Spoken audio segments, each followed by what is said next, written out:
What's up, Luke Maas? What's up, noahgainey? All right, we're here, bro. It's been fucking We're here. how long, dude? It's been how First long? things first, bro.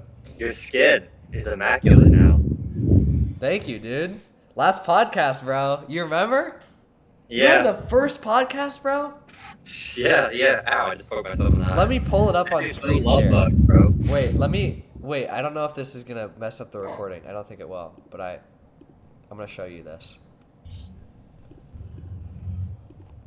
Let's reflect back on this, right?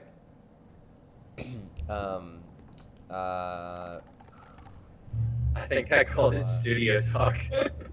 that's a fire podcast name, dude. Okay. Oh, is this the one you just did? Yep. I need to watch this.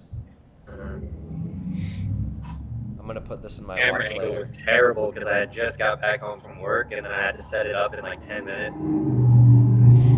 And then the little mini microphones we were using, they went out like halfway through the podcast. So I just had to use the phone audio. So trash. But it's alright. Yep, there it is. Studio Talk episode 1, Luke Maas. Okay, wait. Dude, look at that. Throwback, bro. 10 months ago. Wow, that's crazy, Ground dude. of Bro leveled up, took off the glasses. I know, bro. We're ascending. Let's see what you were looking like back in the day. Remember, your camera was off for like 5 hours. Yeah, it was Your off. camera was off for the first like hour, bro. Yeah. Okay, wait. Let me turn this off now. That's crazy, bro. But yeah, bro. Yeah. Accutane was a great decision. I know you were on it, right? Before? I was. Yeah. And my skin looked pretty nice for like 2 years after it, but keep in mind I didn't take the last like 2 weeks of it. So I don't think that would have made a difference, though, dude. I don't know. I didn't think it was going to, but like 2 years later I started getting little tiny pimples again. Really? Yeah. Your skin So- is clear, though. I've never noticed you have any sort of acne or anything. No, I don't have like when I was in high school, dude, it was bad. Like when I was taking Accutane, it was bad. I had really noticeable like big pimples, not just on my face, but it was more on my chest and my back, bro. Really? Yeah, like I had really bad acne on my chest and my back. I never got that. I never got like chest acne, back acne, thankfully. It was Yeah. but it's like any of the stuff that I did have is completely gone now. Which Yeah. is great. Like if I told my sister this and I'm going to tell my kids this. If you ever like even start to get acne, just get on it. Like it was just I waited way too long to get on it, bro. Waited way too long. Yeah. But I just wonder about like the other like side effects long term, Like what is it gonna do long term? yeah, Like is my liver messed up now? Because I feel like it is. probably. Honestly, But at dude. least Like you look good, you know? yeah. Right? That's the thing, Yeah. bro. I mean, you're right. Yeah, That's like a question they ask you whenever you like if you ever get on other medications, like they'll ask you if you've ever taken Accutane. And you have to Seriously? say yes. At least on some of the doctors' questionnaires that I've had to take, yeah, they've asked that before. Like if you've ever been on it, not even just recently. Yeah, I think so. I don't know, maybe wild. it said within the last 6 months or something, but I don't remember that part. I Even just so, remember I mean, it asking if I've ever taken it. I've heard of people where like their liver gets messed up and they like always have red skin now. Like the Dang. rosacea, I think that's what it's called. I haven't heard of that. Never goes away. Dang. Yeah. But you Do you can have see red like skin? I'm a little red, like, Yeah, but that's just it should go away. But because go ahead. when you're on Accutane, you sunburn super easily. Yeah. Did you notice that? Honestly, no. But did you go outside like for long periods of time often though? Because you took it Also mainly no. during the winter, right? Yeah, I was in the winter and then only recently. But I also wear SPF and I'm only outside for like 10 minutes at a time. I'm. That's probably why. Dude, that's a good point, bro. I don't really be going outside, bro. Like, I'll be in my car for a long time, and it's sunny Yeah, outside. dude. I took it while I was playing football, and well, I was in high school, so like I was outside a lot more. And I don't know. I never really was like somebody who enjoyed being inside for long periods of time. But so like I've always liked to be outside. But when I was taking Accutane, it like made me sunburn super easily. Within like probably within like 45 minutes, I would be sunburned to the point where I was like, ah. Dude, sunburns are the worst. I've never really gotten sunburn that bad though. Like, there's been a few times, and it's always so painful and such a big regret that I just wear so much sunscreen, dude. Because it's like the feeling of getting into bed and just like your back is burning is not worth any. Like, it's not worth it, bro. Yeah. There's so many things in life where like you do them just in the moment, and then after you're like have to pay the price, and the price was like not worth it. Have you seen Giuliano Massarelli on Yes, Instagram? bro. I think I've seen you. Yeah. Dude, do you remember when he got sunburned? Like it was like bro. 3 weeks ago. He was Vaguely. posting about it. He was I posting about it, and it was the worst sunburn I've ever seen. And he was fine. I don't know if he's like it's because he's Italian or something, but it's crazy, dude. I've never seen that bad of a sunburn before. Dude, huge congrats to him, bro. Like, I hope he's kind of falling off now, but Is he? I think so. Maybe I'm wrong. I just haven't seen him. Well, I guess I don't really use Instagram anymore, but I feel like I don't know. I think it was cool what he has achieved though, regardless, because he like got to hang out with Alex Eubank for a day. I don't know if you saw that video. Dude. He like did a podcast with Jeremy Minor, which is like a big sales trainer, and Yeah. so I just think it's so cool that like he was 17 or 18, I don't remember how old he was, and just started posting a few reels on Instagram, and then next thing you know, he's like famous, right? Yeah. And anybody can do that. I mean, it happens all the time. I have a friend in Illinois that does like pressure washing, and he started posting on reels like maybe a month ago, and he already has like multiple viral videos. Yeah. And that's why we do this podcast, I think, It's like I think long form content's even better in some cases because I don't know, I feel like short form content's kind of a distraction to most people. And long form content allows for people to it's kind of like reading a book versus watching a movie, Like I feel like your brain just absorbs more of it when you spend more time with something. Like Yeah. a book, I feel like I learned, and I don't know if it's probably proven true by some studies, but reading a book allows you to absorb more of the information than just watching a movie one time around. Yeah. No, I think you're right.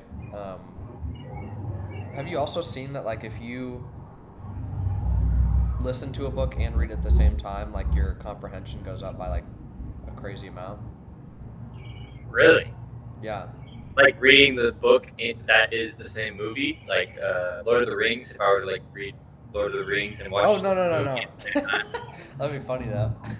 Oh. I don't know what you would comprehend from Lord of the Rings, bro. Like, what these people are short? I don't know. I've never watched it. That's all I know.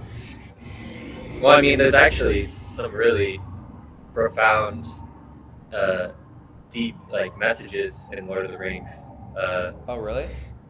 Yeah, I mean, the writer of Lord of the Rings was trying to convey like a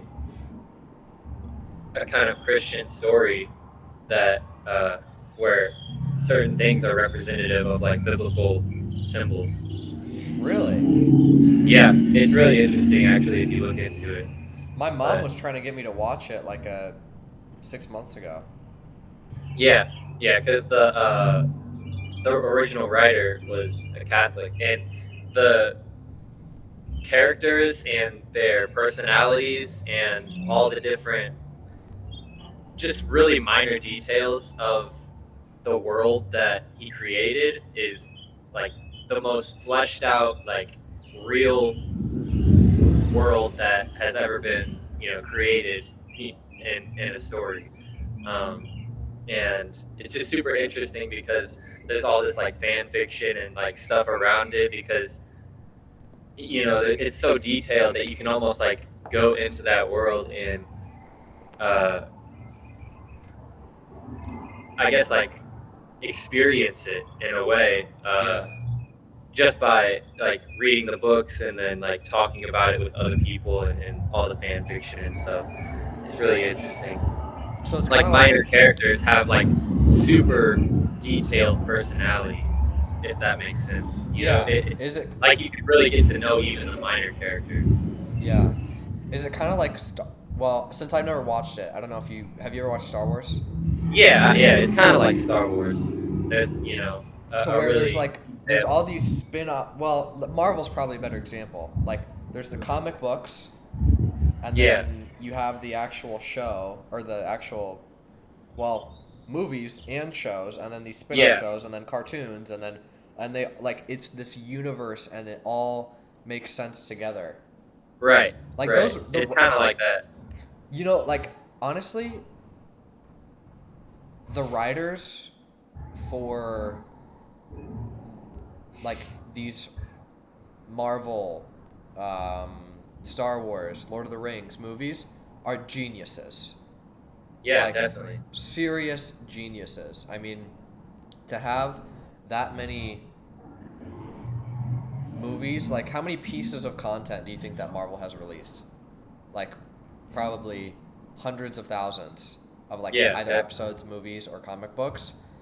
And to have it all be cohesive is insane. I mean, it's unreal. And they did it without AI, which is crazy. And it's really interesting how so many minds can come together and like be on the same wavelength, Yeah. Like the ideas don't contradict each other. Well, maybe they do, and you have to like throw those ideas out. But when the ideas don't contradict each other and they flow smoothly together, it makes for this story that's just like hundreds of minds came together and made this one cohesive story. Right. It can never be one person, bro. That's what makes it. It wouldn't be like they kind of idolize the people who started it, which they should, right? Like George Lucas or like Stan Lee with like Marvel, but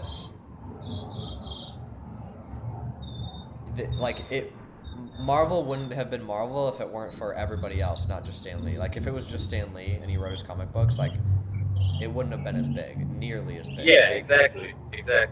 Yeah. But wasn't there like a writer's strike a while back? I don't know. I think there was. I think there was like a writer's strike. Like all the writers in Hollywood went on a strike because they weren't getting paid enough. I think I heard something about that actually. That's why like Stranger Things was delayed like 3 years. Every movie was just delayed a bunch, which I think it's fair, bro. The writers should be paid a lot, like compared to the actors, like bro. Yeah. You know what I'm saying? So. Yeah, the actors just get paid because they're more easily marketable. You know, like you can put them in commercials. You can just use their image to make more money. Right, because it's like you're not gonna like see a new movie come out and it's like featuring and then some random writer's name, like it's gonna be like it's featuring like freaking I don't even know any actors. Ryan Reynolds. Ryan Reynolds, yeah. Yeah. People want to see Ryan Reynolds. They don't care about That's right. Some random like George Smith that's like writing this stuff, man. Yeah. It's like a genius. But yeah, that's right. Yeah. But dude, I want to ask about you. Yeah, I was gonna say. We haven't talked in a minute, bro. What's up? What's new? Well, I'm in Sarasota right now for the people watching who don't know. hang out with the old folks, as Luke said. That's right. It's the first But thing no, I I mean, honestly, dude, like being down here, it seems like, pretty much everybody has like money down here. That's what it seems like. I don't see like anybody who's like on the streets homeless really. Although there was this one guy who was holding up a sign and he said anything helps. And I walked up to him and I was like, I gave him $5 and I prayed for him. And got to know him a little bit, which was super cool. But That's amazing, dude. You're such a good guy, bro. You're such a good guy. dude, Jesus just calls me to do these things. I wouldn't do them if it was just me, walking around. Yeah. But yeah, what's new with me? I mean, real estate's going well. I just, got my first buyer, who I actually met while I was serving at the restaurant I work at, the Wharf Really? on the beach.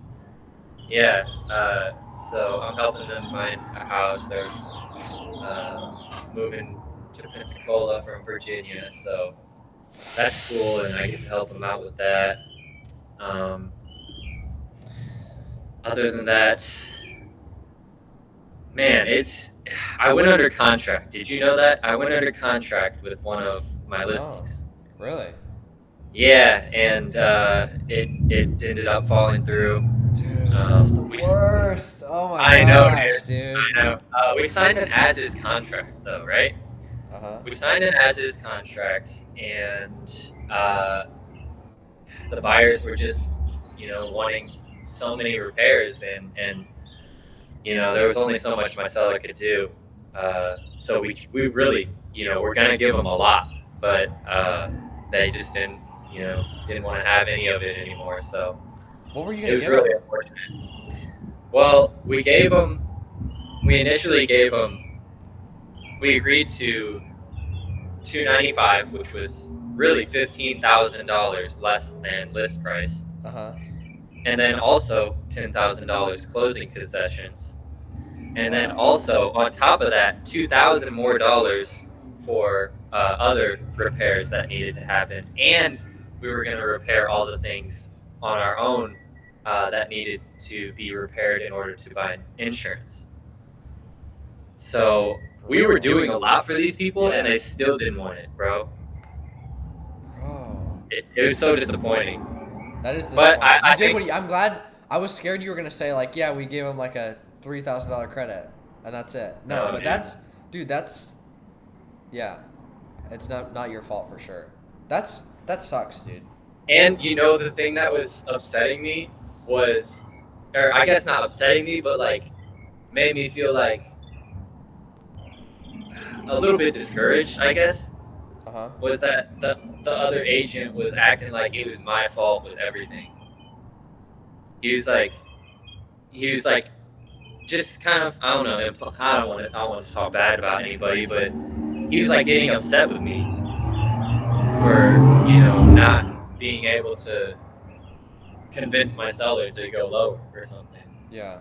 And I'm over here like, bro, like, I'm trying my best to work this deal with you. Like, I can't just, throw my seller in a pit and give you this house. Yeah. No, you did what you could, bro. Some agents are so unprofessional. Dude, I've worked with some where like they're literally like screaming at me on the phone and I just hang up. I'm just No, what? Seriously, it's happened with 2 different agents. Where they're literally That's bad. like they're That's like really it's bad. like they're little kids, bro. They're like screaming at me on the phone. I literally hung up both times. I can't take that, bro. I'm not gonna take that, bro. One of them Were they women? one of them was a dude, one of them was a woman, yeah. Okay, yeah. One of them was like, yeah. go ahead. I mean, I don't know. I just feel like my experience with I don't want to be like, all right, you're gonna get canceled, bro. I don't want to get canceled. No, but like, I don't know. I feel like women have more of an attitude, and that's okay. Like, it can work in business, but sometimes it's a little too much, Yeah, bro. One of them was one of the most successful agents in my market. Probably the most successful. Well, no, she's not the most successful, but in terms of the amount of homes she sells, I think she probably sells more than anybody else in the Nashville market, or at least close to it, like over 100 homes a year. I showed you her profile. I'm not gonna say her name, but I showed you her profile Yeah, that one time you came over. yeah, yeah. Um, and she like just was yelling at me on the phone. That was a Mm. nightmare of a deal. It fell through. The other one actually closed. It was my first deal ever. It Mm. was, we weren't even asking for that much. We asked, okay. We asked for the, so you know how a water heater is supposed to have like an expansion tank on the top? Yeah, on top of it, yeah. Yeah. So this house, it didn't have it, right? And so my client wanted like that tank, right? And so they were like, okay, we'll install it for you. And then they used like an iron pipe to connect it. Long story short, iron rusts. So Yeah, right. iron, water, no good, right? So I called him. I was like, hey, like, did the person you hired used an iron pipe on the water heater? Like, what's going on? And so we were like, I was like, I'm gonna send you my guy, like, just have him do it. And so he was kind of pissed off from that. And then we asked for like a couple other small things, and he was just like freaking out. Yeah, dude, people can get really upset really easily. I've noticed that though. People's emotions are very, very fragile. Just even like anyone in the world, you know. And so you gotta kind of tread lightly when you're talking to people. Yeah. Yeah, there's a fine line, dude. It's interesting. Words are so powerful. Words are so you can use them in very particular ways to pull strings, Yeah. you know?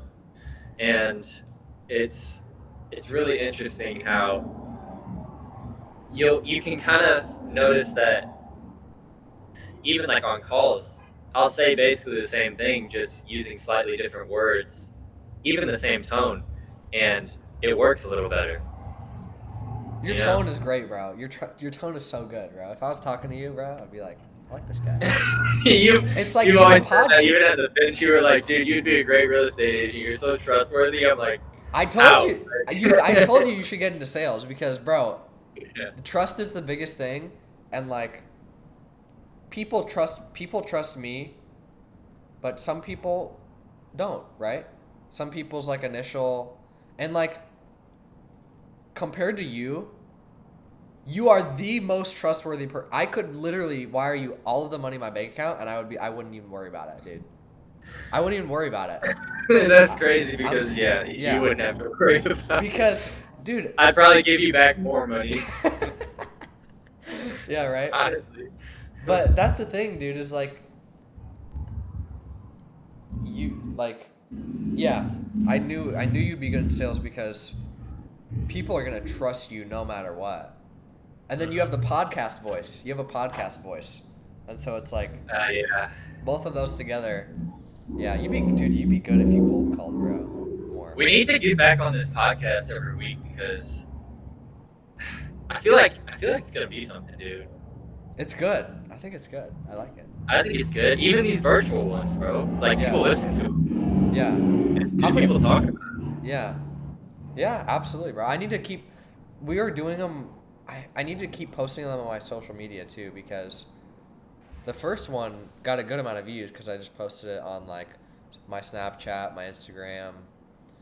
But I need to start posting them. Yeah, I think it's also easier for people to pay attention for longer periods of time if it's like the in-person ones where I have both of us mic'd up and like good cameras on us, you know? 100%. I mean, that's the thing is when whenever I watch podcasts, any of the ones that are virtual like this, I don't watch. Like, Oh, really? yeah, I typically only watch podcasts that are like, even if I'm not looking at it, bro. I don't know why that is, but I'll just watch podcasts that are with professional like cameras and microphones. Yeah, it's just something that is easier to pay attention to when it comes to having those higher end microphones and uh, I don't know. I feel like the conversation just flows a little better when two people are actually looking each other in the eyes instead of through a screen. Yeah, that's true. Wow, that is crazy, isn't it? Like, think about during COVID, dude. Like, there was nobody made eye contact. Nobody could make eye contact. You were just looking at a screen. Mhm. Yeah, and there's definitely something that is, I don't know, I guess like spiritually, there's like a spiritual attachment when you're looking somebody in the eyes, as opposed to just like an audible visual attachment, like a physical Yeah, attachment. I Is knew is this. there something different Yeah, there? I knew this guy that owned an education company when I lived in Springfield, and he was like a founder. It was like a startup, right? Yeah. And he was like basically his goal was for teachers to like engage their students in conversation more, rather than just like the teacher standing up and like writing shit on the board and saying, oh, blah blah blah, whatever whatever, this is teaching you like this, to like have it happen through conversation, basically. Like, for an example, he had this like software where you could press record, and it would like show you how much the teacher is talking compared to the students in like a percentage. So the goal was to try to get the students to talk as much as possible and to have the teacher talk as little as possible. And uh, through his research, he found out something called neurolinking, to where if you're with somebody and you're talking to each other, and let's say I'm talking to you right now and you're thinking about something else, you're not really listening to me, you're thinking of something else, I'll forget what I'm saying. Dang. I'll like literally like lose my train of thought. But like, Yeah. even though even though there's no connection like physically that we know of, Yeah. if you were to like think of something else and you're not listening, like I would literally lose my train of thought. Yeah. Or either that, or it would just not have as much value to you even in the conversation. It makes sense, like psychologically, if you're talking to someone, your subconscious is going to know whether they're actually listening or not. You know what I'm saying? But just by body language and other kind Yeah. of signs that they give. And so when you notice that in your subconscious, then your speaking is not going to consciously have as much value even to you. And you're not going to remember that conversation as much. It makes sense. And it's almost like a vicious cycle, because once you, if you're not speaking with conviction and with passion and engaging the other person, then they're going to be more likely to to get distracted. And then once they're distracted, then your how you're speaking gets even worse, Uh-huh. right? And so you Yeah. almost have to like start very high and then like engaging to engage them, or else you're gonna be just like, as time goes on. Speaking of this, I was at a listing presentation the other day, and bro, it was one of the worst I've been on. This lady, I swear, was literally just like, I was talking to her like this. I was looking at her, and she was literally like this. The window was right here. She was like this. Uh huh. Uh huh. And I was like, I knew it was. I knew I was doing something wrong. There had to have been something, right? But What did you do? Like, did you try to grab her attention, or did you just keep going? yeah, I tried. I tried. What did you do to I try to? paused. I would pause and just wait until she looks over. I would say her name. Um, but there were two people there. So like the daughter, she was locked in. She was listening to me. But then the mother was the one just like, she was just like, you know. Was the daughter going to be a part of the? Was her name going to be on the listing? Like, was she important in No. that So situation? I asked my coach about this, because it had happened a few times where, I don't know if this happened to you yet, but you basically like build all the rapport, set the appointment with like one person, and then once you go to the listing appointment, or once you go on the Right. buyer consultation or the showing, or Yeah, or that's happened before. something, there's a new person. There's like their Right. spouse, their daughter, their And they're actually the ones who need to sign, right? Because that's yeah, happened to me before. right, Yeah. both of them. And even if they're not, they're an influence. And so what I noticed is that I built all this rapport with this person and like set the appointment with this person. They looked at my resume, they knew who I was, but this other person knows fucking nothing about me, right? And so they would almost get defensive and protective of this other person, right? And they would just start peppering me with questions over and over. They would just be like, "How many homes have you sold in this area? How many homes have you sold?" Like just every question under the sun. How long have you been in the business? How blah blah blah. Which I can answer them, right? But it's just like that's hard to overcome because I get it. Like, for example, let's say your mother, like a salesperson set an appointment to like sell her solar or whatever. If you were at the house and you were there, you're gonna make sure she's not like making a bad decision, right? Yeah. Exactly. And so I understand.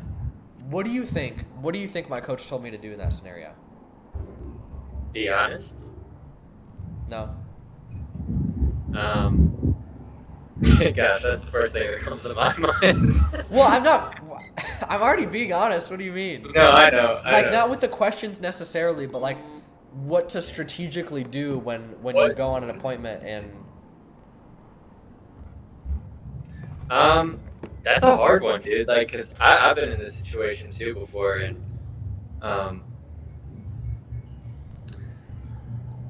yeah, I don't know what I would do. What did you do? He said Or what do you that you think? need to literally present and just like hammer them with compliments. The person you build all the rapport with and set the appointment, like basically ignore them. The other person, you need to present everything to them, and everything Right. they say you need to affirm and give them compliments. He's like, you need to like build rapport with this person as fast as possible, or else that's gonna happen. They're gonna start peppering you with questions. Yeah. So, because they don't feel part of it, they want to feel like part of Even it, right? that's crazy. Like even as soon as like you go up to shake their hand, you could like compliment their hair or something. You know, like Yeah. just immediately just go after it. Literally though. Yeah. It's psychologically, just kind of molding them Yeah. to view you in a certain way as soon as Yeah. you meet them. Oh, I don't think I met you before. What's your name? I've heard so much about you. I've heard you're the best. Yeah, right? It's so good Yeah. to meet you. Yeah. True. Yeah. Gosh, your outfit is so good today. Yeah. Have you lost weight? I've never met you before. You look like you've lost weight. Have you lost weight? That's crazy. Have you been taking Ozempic? Like. Yo, GLP-1. Right. That's what you gotta hit him with, bro. Yeah. That's crazy. No, but as far as things for you in real estate, like what have been your biggest challenges lately, or what have you been succeeding with? I mean, business is really good, bro. Like, I think I Business have. as usual. I think I have like 13 signed listings right now. What? 13 signed listings right now? Rental and sale, combined with both. Oh. Still though, I mean, like, Yeah. there's multiple sale, there's multiple rental, but still, like, I have 13 signed right now. Like, it's crazy. Yeah, that's pretty crazy. So that's awesome. When it comes to what I'm struggling with, I would say that's one of the things is, honestly, at this point, it's like, it's kind of small things. There's no major thing. Like, the major issues I've kind of solved for, like, at first it was, like, handling people, like, thinking I'm young or whatever. But I don't have an issue with that anymore. It's just small things that come up once in a while. So, like I said, like, you go to an appointment and the spouse is there and they start hammering you with questions. I think that I need to be better in person, and I need to be more concise with my presentation to people, because my old presentation literally lasted like 50 minutes. Ooh. And because that's what my coach has, but I'm starting to learn as, more and more as I learn from people who are actually in the business and actually doing really good, is that they're just like they're pre-selling the appointment. Like basically they'll send over their resume, then they'll send over like a video, and then they'll send over like a letter, they'll do a thank you card, like they're just pre-selling the appointment, and then once Yeah. you're at the appointment, Right. it's pretty much just building rapport and signing paperwork. And also, of course, like going over pricing and the numbers.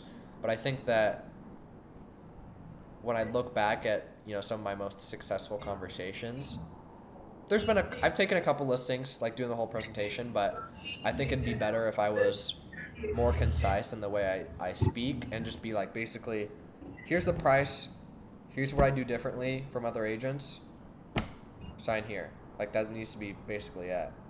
Because it can work with some people. My whole presentation can work with some people, but I think I'd be better off being more concise and not overwhelming people with all of this info.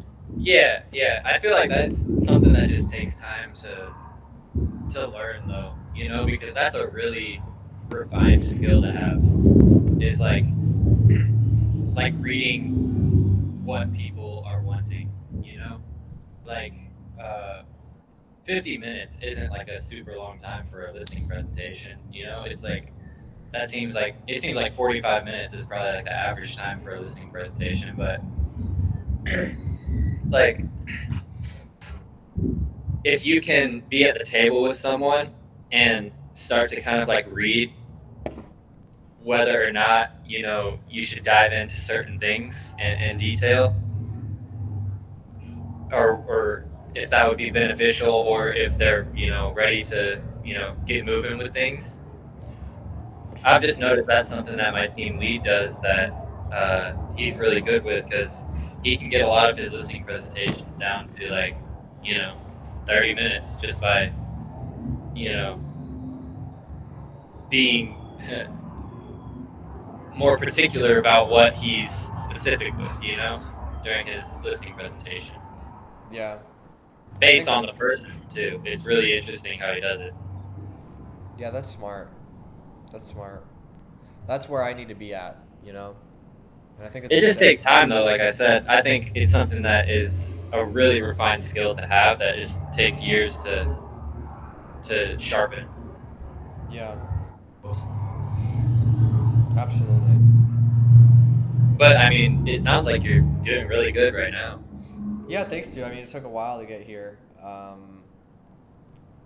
Finally just found my niche, and that was the main thing, honestly. Like, once I found something that I was good at and not many other people were doing or even knew about, that's when I started getting success. You're talking about for rent by owner? Yeah. Yeah. That's a big thing in Nashville, too. Is, people wanting to find good tenants. Yeah. Yeah, it's a big rental market for sure. A lot of people buy investment properties here. Yep. I don't know about Pensacola, but it's definitely not as big as Nashville. Yeah. Like the city in general? I mean both. I would say like the investment, like rental property market here, per capita probably isn't even as big as Nashville's, because I don't know, I feel like the bigger the city, the more rental traffic there is, Yeah, and also I feel like since Nashville had a big boom or whatever, and a bunch of people moved here, after that people were like, oh, I want to invest in Nashville, and there's so many out-of-state people that just would buy property and just. Yeah. That's some of my clients. They don't even live in the state. They were just like, oh, I just heard Nashville was booming. I bought a property and rented it out. Yeah. Yeah, definitely. And most investors who are investing in Pensacola live in Pensacola too, or at least in the Panhandle area. Because who's gonna be like, I'm gonna invest, and out of anywhere in the U.S., I live in California. Let's say they live in Kansas or whatever. Yeah. I'm gonna invest in Pensacola, Florida. That People would are be a getting smart investment, though. I'll tell you what, because dude, the direction Pensacola is heading right now is actually it's really good, and I think if somebody did want to invest in Pensacola right now, it would be a really good opportunity that can make them a lot of money. well. That's the thing is They just nobody knows about it. That's the nobody thing. knows about it, right? And then once people do know about it, it's too late. Exactly. Yeah. It's like the stock market, bro. It's like investing in Yeah. stocks. You can hop on, but what's that going to do for you? Right now, if you hop on, you'll be Thankful. wealthy in a few years. Yeah. You know. I And mean, there's a lot guys of that people are are moving to noticing Florida, it and dude. doing it. A lot of people are moving to Florida. A lot of people moving to the Panhandle, North Florida in general. Like there's a lot of people moving to Florida, but like right now, the market in like the Tampa area and really like this whole kind of peninsula, Gulf Coast side is it got hit by a hurricane twice within the past 2 years, and like people just didn't want to live here anymore. So the market's down right now, or it's in a correction right now. Dude, that's scary. That's so scary, bro. Imagine getting a hurricane. Twice, dude. They didn't even clean up the first one before the second one hit. Oh my gosh. Like Julia's grandfather was telling us, there were some areas where there was 6 feet high of just debris, and they were trying to clean it up, but then the second hurricane came and just made even more debris. Do you think that there will ever be an invention that prevents natural disasters? No. Really? No, probably no. I think I think one of these days, man, there's gonna be there's gonna be some way to like make earthquakes, less bad or make. I mean, think about it. I think it's possible. I mean, there's been so many inventions. Yeah, but this is Like a tornado. Like make a tornado not like just blow some wind in the other direction. I don't know. so they definitely have technology now, even today, and they have had it for a while to influence the weather. Look at And Dubai. they can make it rain. They can sometimes even change the direction of wind patterns. But I think there's only so much they can do because it's such an unpredictable science, I guess you could say. It's an unpredictable thing, weather. And it's constantly changing, and you never know. It's like it makes me think of like the butterfly effect, where if one little thing happens on this side of the world, it could affect something on the other side of the world. Dude, I Like thought that was say, just a Travis Scott song. I'm not gonna lie. I don't know what it means. well, the butterfly effect is a real thing. Let me actually. I've seriously never heard of that. So the butterfly effect is a chaos theory concept where tiny initial differences in a complex system can cause massive, unpredictable consequences. So later on. So are you saying that like, if we were to, quote unquote, stop or fix natural disasters, it would have a negative impact long term? No, that's not what I'm saying. I'm saying basically like, if we were to try to stop natural disasters, it would just cause other natural disasters. Yeah, that's what I mean. Yeah. Like it would never fix anything, is what I'm trying to say. Like I think the fact that they are already messing with the weather and putting chemicals in the clouds to make it rain is only causing, and this is, I don't know any of this for sure, but it feels like to me that it's causing other weather patterns to be more intense or more unpredictable or just more unusual, if that makes sense. Like they've been saying for the past 5-10 years that hurricanes are getting worse and worse, and they've been messing with the weather. So it's like, what do you expect? You're messing with the weather, so the hurricanes are gonna get worse. Yeah, who knows? But also, like, what if that's just like in the way that weather's unpredictable? Like that could be a coincidence. It could, like, think about it. Think about it now. We've been, how long has the Earth been around? Right, like hundreds of millions of years, right? And Maybe. so, okay, okay. Let's take the stance for this for the sake of the argument. Okay, world's been around for hundreds of millions of years, right? Theoretically, okay. And Yeah, according to science. so for Some scientists. like the I should time say. frame that we're in, which is the past 100 years or past 10 years, whatever, there's been a lot of hurricanes. Like over hundreds of millions of years, it's likely that there's going to be some time frames where Periods there's of a time lot where of there's hurricanes, a lot of hurricanes. and then there's going to be times where there's none. Like Uh-huh. there's no like, oh, we should be getting, one every 3 years. No, bro. It's random. No, I understand that completely. And it makes sense to me, like, but What are your thoughts on global it, warming? my thoughts on global warming, um, I don't know. I don't believe that it's something that we as humans would be causing if it were real. I don't even know if it is real, like a real, because I feel like, I mean, from what I've observed in life, everything occurs in cycles. So there's going to be periods where it's warmer, and there's periods when it's a little cooler, and Yeah. it's just the way the world works. It's like the overpopulation thing. It's like one year they're like, we have too many people here, and then the next it's like, we're all gonna die. There's not enough people. There have been people saying that the world is overpopulated for a while now. It was actually, I was convinced of that back in high school, that the world was overpopulated, and that's a really dark rabbit hole to go down. I just, well, with the global warming thing, like, okay, this is okay. I drew this line from, okay, I'm gonna make a disclaimer first.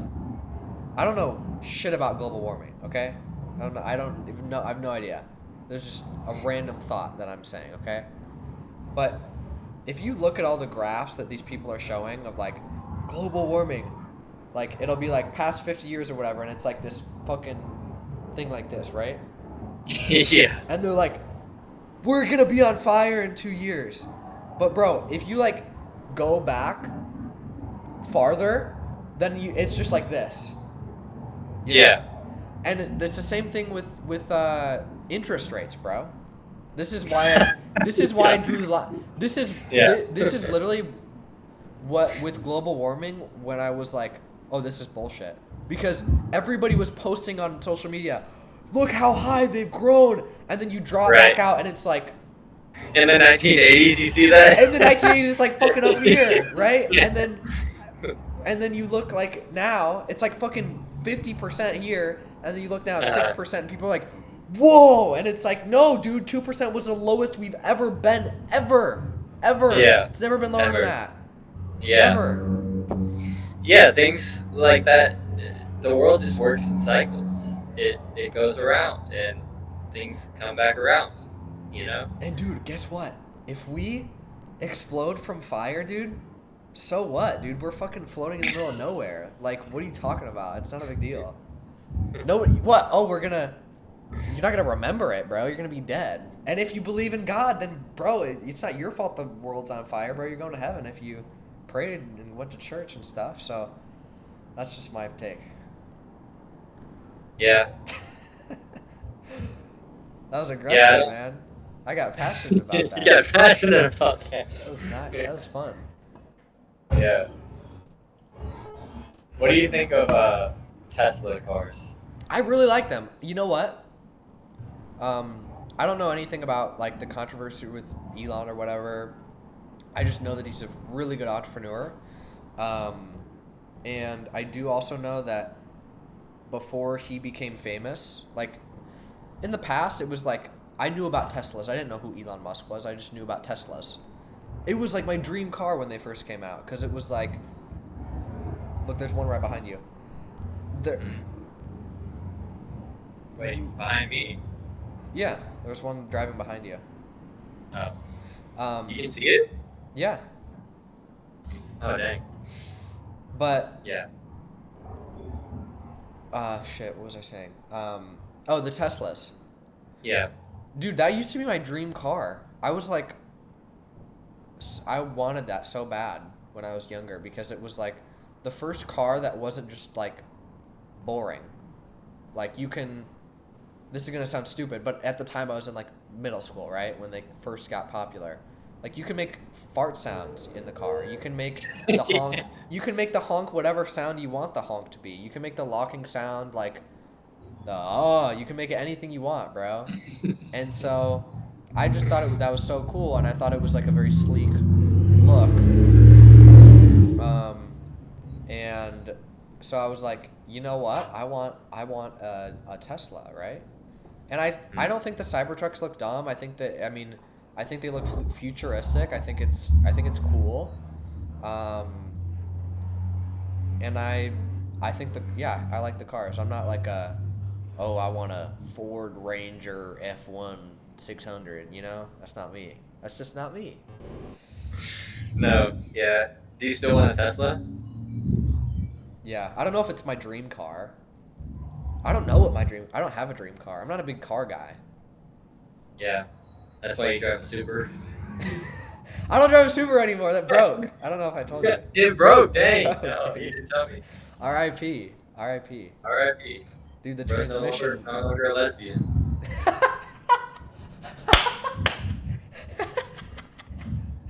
Yeah, bro, thank God. I'm gonna get heat for that, bro. It's just a joke. I have nothing against lesbians.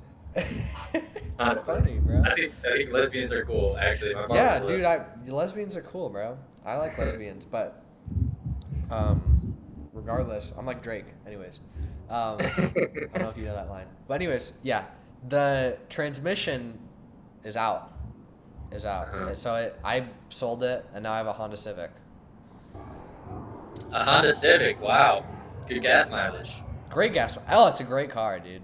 Great car. It'll last you forever. What?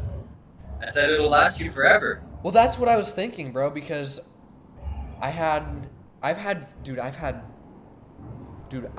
driver's license for 3 years. I've had my license for 3 years. You know how many cars I've had? 3. 4. 4? 4 cars, bro. Oh. So I've spent so much money on cars. I'm like, I just want one car that I can drive for more than 1 year, because apparently that's the lifespan of my cars that I've owned. My first car was an Audi A6, and it was a 2007. And I got it when I was in high school. Well, my dad got it as like a 16 gift, but he actually placed a bid on it on eBay and didn't think he was gonna win, and ended up winning. He got it for $5,000, but damn, that's a nice car though. Audi A6. Yeah, it was a nice car, but after I drove it for about a year, it started to get in the shop like once a month for like a week, and then so I got tired of that, and I was just like, okay. My dad said he was going to give me a car for my graduation gift from high school. So once I graduated from I guess it was 2019, like right before I graduated from high school, my dad was like, okay, he had just gotten this job at Enterprise, the car rental place, so he gets discounts on cars. That's sweet. And yeah, he took me to this dealership at Enterprise, and we test drove, I think, 2 cars, and then this was the second one, and it was just the Ford Fusion hybrid one. And I was like, I just want this car because it's not gonna break down, you know. So, and it's not, dude. It's literally the only time it's been in the shop is for oil changes, tire rotations, really, or tire change. Yeah, never been in the shop otherwise. A Ford Fusion? Yeah, Ford Fusion, and I've had it since 2019. Are you serious? And I've driven it over 100,000 miles. So it has 165,000 miles on it, Wow. right? That's incredible, dude. Yeah, Wow. car's a car's a beast. That's awesome, dude. You get like 1 mile a gallon though, right? No, it's a Ford hybrid car. Fusions have the worst gas mileage ever, bro. You're probably getting. Well, dude, it's a hybrid. It's half electric, bro. That's bullshit, bro. Half electric. Dude, it gets 37 miles a gallon. What? Yes, bro. Dude. Damn. You just. The only con is that you look like a drug dealer whenever you're driving in it. No, I really don't. I look like a normal bot human being. NPC, nobody. It is a pretty bot car. It is a pretty bot car. Yeah. That's okay though. Mine is too now. I like it though. I like it. It's nice. Dude, here's the thing though. I've been to a lot of expensive houses, like going on listing appointments. Like some very expensive houses. And the people that own these houses, bro, like they're not driving Rolls Royces. They're not driving Lambos. They're not driving. Dude, yeah, they're driving they drive like a Lexus or something. A Lexus, an Acura, or a Honda. Like yeah, they're not driving. It's probably like a $35,000 car. It's probably like $35,000 to $50,000 max, bro. Yeah. Or they'll drive some beat up Volvo from 1930, dude. Right? Yeah, dude. There's no need for a really nice car, honestly. And then they have a $2 million, mansion, you know. In high school, actually, after my Audi really broke down and like wasn't working anymore, my dad was able to work from home, so he let me take his car to school. And at the time, he had a Mercedes-Benz. What was that? Oh, I just blew my nose. Did it look like I was doing cocaine or something? No, I was blowing my nose. I was like, yo, what? I was just getting on a frame. That looked bad, didn't it? I'm not doing cocaine, I promise. Okay. But yeah. So my dad drove a Mercedes-Benz CL 550 and super fast car. It was like one of the coupes. And honestly, I didn't like driving it to school because I felt like, I don't know, I felt like people were looking at me and viewing me as like this privileged like white kid, you know, with like rich parents, and I didn't like that. So honestly, I didn't like driving to school. But where was I going with this? Oh yeah, it's fun to drive a fast car. Like it's fun. I've never really. I will. Well, I might be able to.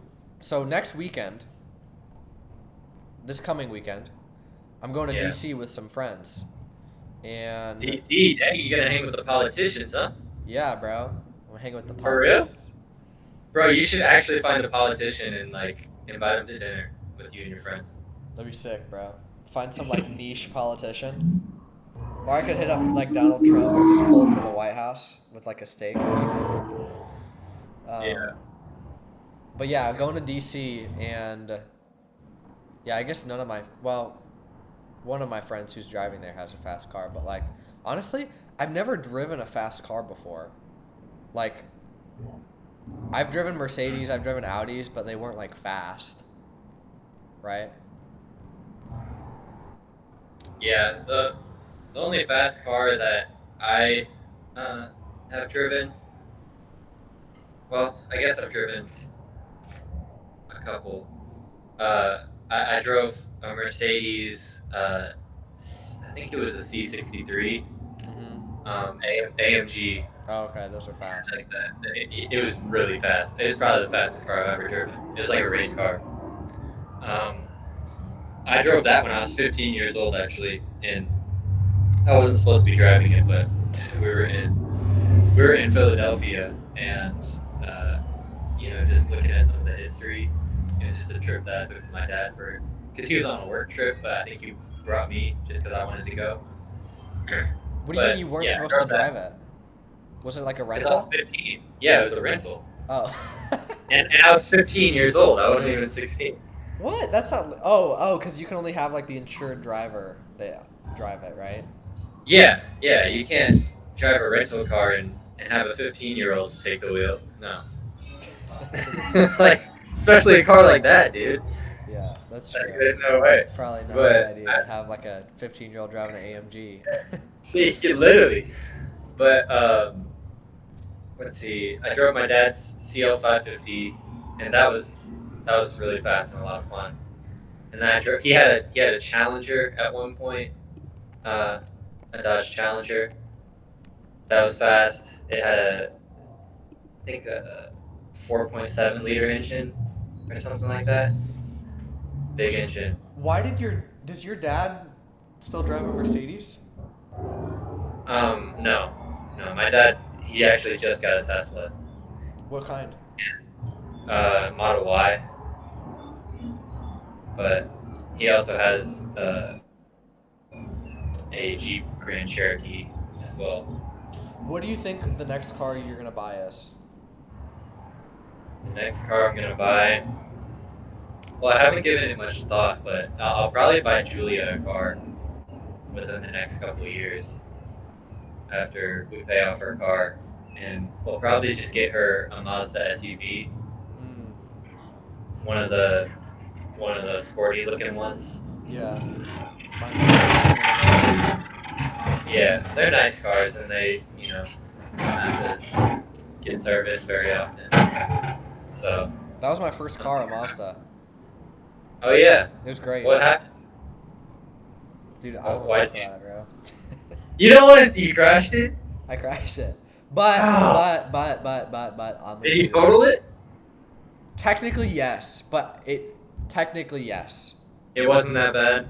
But it wasn't that bad. Yeah. Like, I still sold it. It still drove fine. Still drove fine. Right. It just, like, had a bit of frame damage, and technically, if you damage the frame, it's totaled. But anyways, I was driving, and where are you from again? Why, I should know this. St. Louis? Yeah, St. Louis. Okay.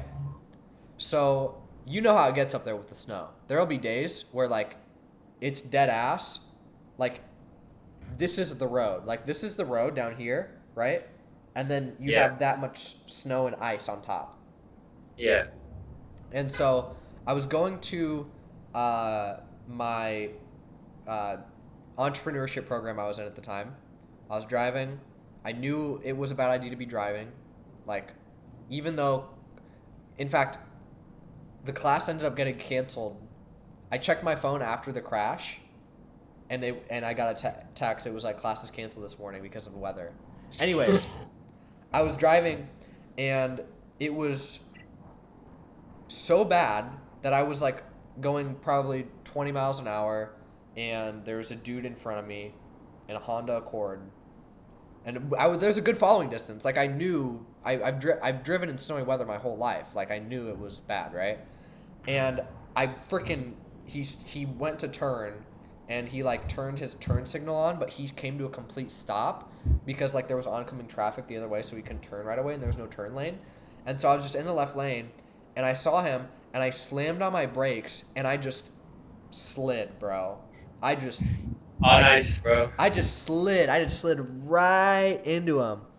And how fast do you think you were going, like, upon impact? Probably. Did the airbag go off? What? Did the airbag go off? No, airbag didn't go off. So it wasn't that fast. It wasn't that fast. No. Yeah. I have no idea. I really have no idea. I thought I was going like 25, 30 maybe on the road, because it was really bad. Like, I wasn't really driving fast, and I wasn't. Yeah, it was probably like 15 to 20 on impact. Yeah. But anyways, it slid. I couldn't help it, and I hit him. And I mean, and then I ended up selling the car, and then I got a Kia, and then the oil, I had an oil leak, sold that one, got the Subaru, transmission went out, now I have the Honda Civic. Yeah. My gosh. Yeah. These aren't even like bad cars. Like, these aren't even. I know, I'm not buying like Beeters. I'm not buying like a Range Rover or like a Chrysler. Like, these are nice cars. So yeah, a Honda should last you though. It should. I'm never buying anything but a Honda now, because unless it's like a toy car, I'm not buying. you know, because Right. I prioritize the convenience of always having a car and not having to deal with bringing it into the shop, because it's a worst when you have to bring a car into a shop. Oh, dude, that is the biggest waste of time. I'm like, dude, I hate wasting time. I hate wasting time. If I have to do something where I know I'm not like either enjoying it or making money doing it, Oh yeah, I'm the same way, bro. I'm the I'm same like, way. dude, I have one life. What am I doing at a freaking car shop, dude? And you're just sitting there, Yeah, I'm just sitting there, dude, and it's like, oh my gosh, it's. looking at everybody else who's also wasting time. I know, dude. You have like that always have that person in the corner like scrolling on Facebook Reels, dude. It's You could like, make some. You could make some cold calls while you're there. well, I'm usually working, but still, it's annoying. Like, yeah. Yeah. Just being at the car dealership working instead of being in the office or at home working. Yeah, bro. Yeah. Do you go to the office to work? I go there to like print out stuff because they have like a huge printer. So if I ever have to print out a bunch of stuff, I go there. But other than that, I pretty much work from home. What do you use the printer for? Like printing out contracts, printing out listing presentations. Those are the main two things. Resumes. Yeah. Yeah. Do you still do open houses? I did one for my listing a couple weekends ago, but other than that, no, not at all. Like You're basically locked in on the for rent by owner stuff. Well, I call expired listings too. It's both. So. Oh, okay. I call both of them. Do you do that through like RedX or like I use Mojo. Mojo? So RedX is like only a single line dialer. Mojo is triple line. So you can call 3 numbers at once. Wow. So that's what I use. And whoever picks up first is who answers? Yeah. Okay. I had this one dialer one time. I stopped using it because it was a headache. I had 14 lines, bro. Whoa! Oh my gosh. Yeah, bro, I was calling 14 Dude, there's going to be multiple people picking up at once. Yeah. It just calls them back. It'll like play a little message. It'll play a callback message. It'll play like, it's me. I recorded it. It's like, hello, can you hear me? But it's just a recording, and then I'll just say I'll call you back, and then it calls them back. Yeah, yeah. It sounds bad, but it is what it is. There's no other way. What else am I gonna say? Hi, I'm calling you on a dialer. This is a recorded call. I'm gonna call you back. Like, no, dude. I'm not gonna do that. But how many calls do you make a day? We can go into my I can look. Let's see.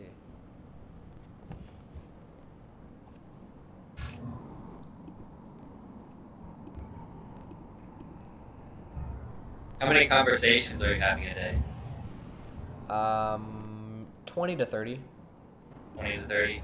Like real estate focused conversations? Yeah.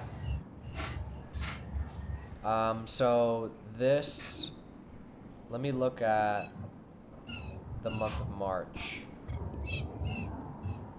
Oh, dude, I've already dialed more in April than I did in March. Let me do that. Dang. So this month I've dialed for, see, that doesn't include the callbacks that I do. Most likely like 55 hours. And then 55 hours. Around 5,500 calls. What's your like rate of success when you're dialing, converting from conversation to appointment? Conversation to appointment? I couldn't tell you, but I can do so. So I would say I get around 8 contacts an hour, and then let's say 15% contact to lead, and then lead to set. Dude, I couldn't tell you. I have no idea. I have the number somewhere. But on a given, let's say I generate on average, let's say I generate 15 leads last week. I'll probably set like 6 appointments.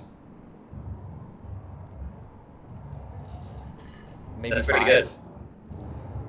That's including for rent by owner and sale, and then I'll meet like 4 or 5 of them. and then I'll convert probably like 50%, maybe a little bit less, probably a little bit less. Do you ever do any like in-person lead generation? Uh, you don't do like any events or like any door knocking or any of that sort? I'll do past client events when I have enough clients to do it with. A lot of my clients are out of state, though, so Oh yeah. yeah. We'll see. Eventually I'll want to do events. Because I feel like that's my avenue is the more in person and social kind of things. Because I've been putting together this first time homebuyers seminar thing that I'm gonna go around apartments and just like give to anybody who wants to be there. Door knocking, I've been doing that, and then yeah, I mean, I'll make calls like every like once a week, but I feel like I just don't really enjoy it as much as and I feel like it's not as effective as when I meet somebody face to face in person. Well, that's the thing is, if for it to be worth it, you have to be like getting like 8 contacts an hour over the phone, and if you're just hand dialing, you're not gonna get that, you know. So I agree with you. Also, just find what works for you, bro. Like, some people Yeah. kill it with open houses, dude. I Yeah, freaking and suck at them, dude. I haven't gotten one client from an open house. Yeah, I didn't get any clients from an open house until like a month ago, and then, well, I guess we've only gotten like 2 clients since then, but we've gotten a lot more leads, you know. Yeah. So it's been more effective in that respect. But I think just with my personality and how I like to carry myself, I'm so much more effective in person than over the phone. Yeah. So yeah, like I still make calls because my team lead wants me to, and he wants me to get good on the phone, but it's just not really my particular like favorite avenue. I think you're good in person because you've been communicating with people in person for a long time, but you've never communicated over cold calls for a long time. So I think that's why you don't like it, because you're not as good. No. That's my theory. Yeah, dude. I don't know. You served, which is selling and people for one thing years. one thing that I really take seriously is body language. Like when I'm talking to someone, I want to see their body language so that I know how I can, with the things that I can say or the things that I can even make my body language do in order to, I guess, like win them over, if that makes sense. You know what I'm saying? Like it's so much easier if I can like see what they're doing and see how they're reacting to what I'm saying. Yeah. Than if I'm just calling on a phone and all I can hear is their tone of voice and what they're saying. It's so much more challenging for me. Yeah. No, I get that. 100%. 100%. Yeah. And I'm the opposite, I guess. I'm better over the phone than in person, so it's what it is. But you did serve, and you did well at the finish. What? I said you served and you did well at the finish. Yeah, that's true. That's true. Like serving, yeah, but I'm just saying, like, I'm still good in person. Like if I'm serving. But I'm just saying, in terms of a conversion standpoint, my conversions over the phone is better than my conversions like at listening points in person. In terms of where my numbers should be at. But I'm still good. I'm still good in person. I'm not like awkward or anything. But yeah. Yeah. All right, man. I know you gotta get going. I gotta run.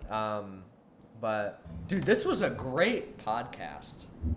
Yeah, I agree. This was good. It's a good one. How do I send you the recording? You'll probably have to upload it to Google Drive, and then I'll just download it from there and then post it. Okay. Because you can't really send it through an email because it's too big of a file. Right. And you can't text it to me because it'll lower the quality significantly. So. Okay. Yeah, just upload it to the Google Drive and then share it with me. Okay, cool. Yeah. Will do, man. I'll Alright, bro. talk to you soon. Great talking. Yeah. Yeah. Great talking, bro. We got to do this more often. We do. I'm looking forward to the next one. See ya. All right. Peace, bro.